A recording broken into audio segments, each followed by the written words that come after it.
Welcome to session 3 of week 2. We're going to talk about the zoom out part of our zoom in, zoom out creativity method or framework. And we're going to talk about collecting wild ideas. And I'm going to tell you some stories about people who had wild ideas that changed the world and what we can learn from these people. Pablo Picasso. Picasso was a great artist, also a sculptor. He lived a long and fruitful life. He lived to the age of 92, passed away in 1973. He worked up until his last days.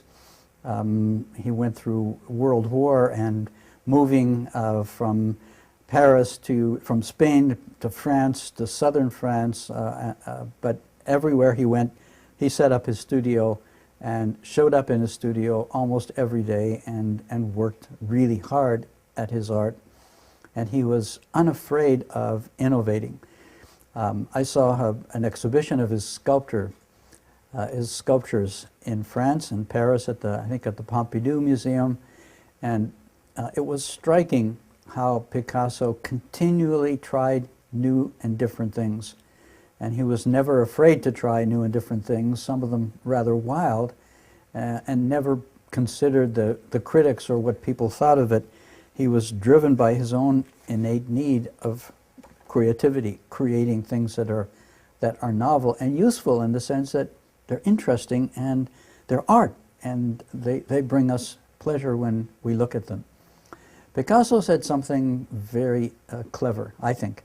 I found this on a postcard in Antibes. For a time, his studio was in Antibes on the French Riviera. And there's a museum there, a Picasso museum. And the postcard had a Picasso saying, and the saying is, if you know exactly what you're going to do, what's the point of doing it? His point is that there is a spontaneity, a spontaneous element in creativity. And that leads us to try things, sometimes really wild things, not planning every absolute detail, but trying things, and sometimes things happen by accident and they create unexpected and perhaps wonderful results. The lesson we learn from Picasso is, first of all, when you light that creativity fire, that can drive your creativity for 92 years and produce an incredible body of wonderful work that's constantly changing and evolving and reinventing itself. But also, don't be afraid. Take risks.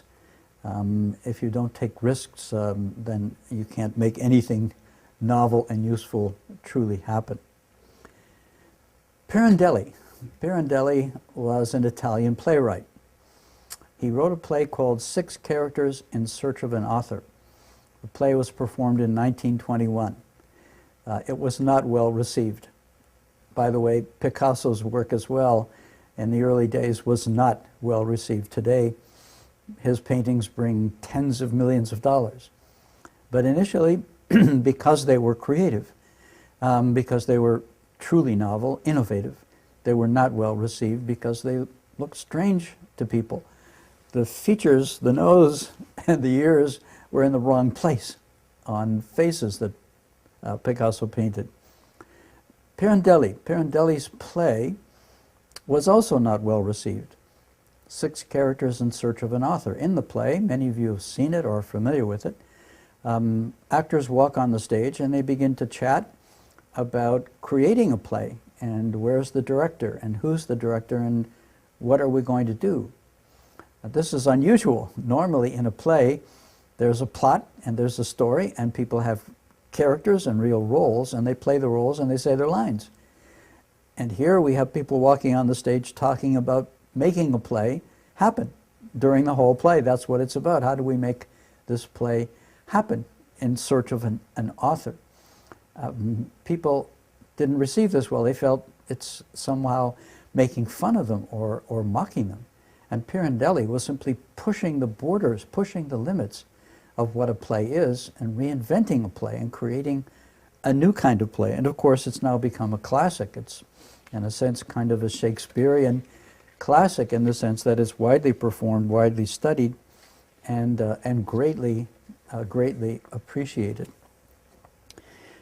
And finally, music. So we've talked about art and theater and now music. On your screen you see Georges Bizet. Georges Bizet created the opera Carmen. Carmen is perhaps the most beloved opera among all the operas and the great operas that we love to watch and listen to. Bizet was French, and his great innovation was, of course, highly, highly controversial. At the time Bizet wrote Carmen, in France there was a tradition of grand opera, operas with tragic endings where the heroine sings her last aria and dies tragically on stage. And then there was a tradition of comic opera. Comic opera were light love stories with light music and happy endings, and those two areas, comic opera and tragic opera, grand opera, they didn't meet. And when you went to the opera, you knew what you were going to get. You're going to get comic opera or you're going to get tragic opera. And then Bizet wrote Carmen.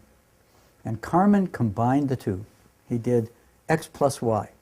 He combined tragic opera and comic opera, and Carmen begins lightly and happily, a wonderfully light music, and then it becomes darker and heavier and more tragic.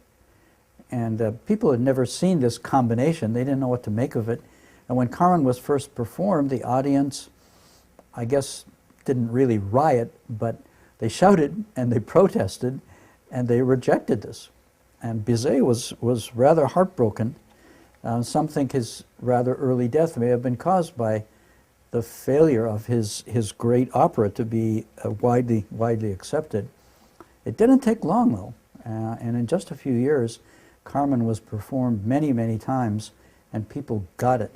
This is something of great value. Why should operas be totally tragic or totally comic? Life is not solely comic or solely tragic. Life is a combination of those two things, and Bizet understood that, and his opera has created great pleasure for people through the ages, and it will forever.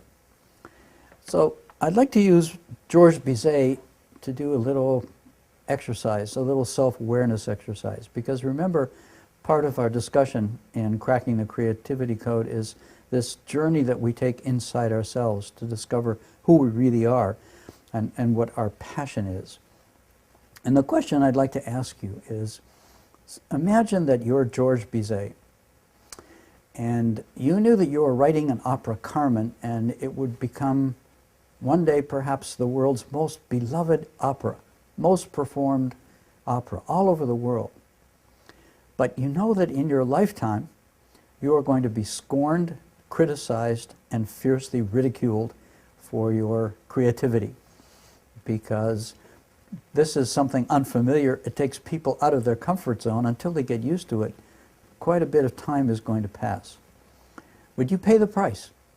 Would you still create Carmen, knowing that in your lifetime you not only would not enjoy the benefits of it, but that you would be scorned and ridiculed, criticized fiercely by the critics? Do you have the fortitude to take that opposition?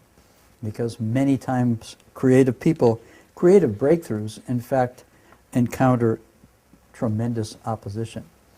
Think about your own persistence, your own moral fiber, your own strength in order to become a creative person. Do you have that element?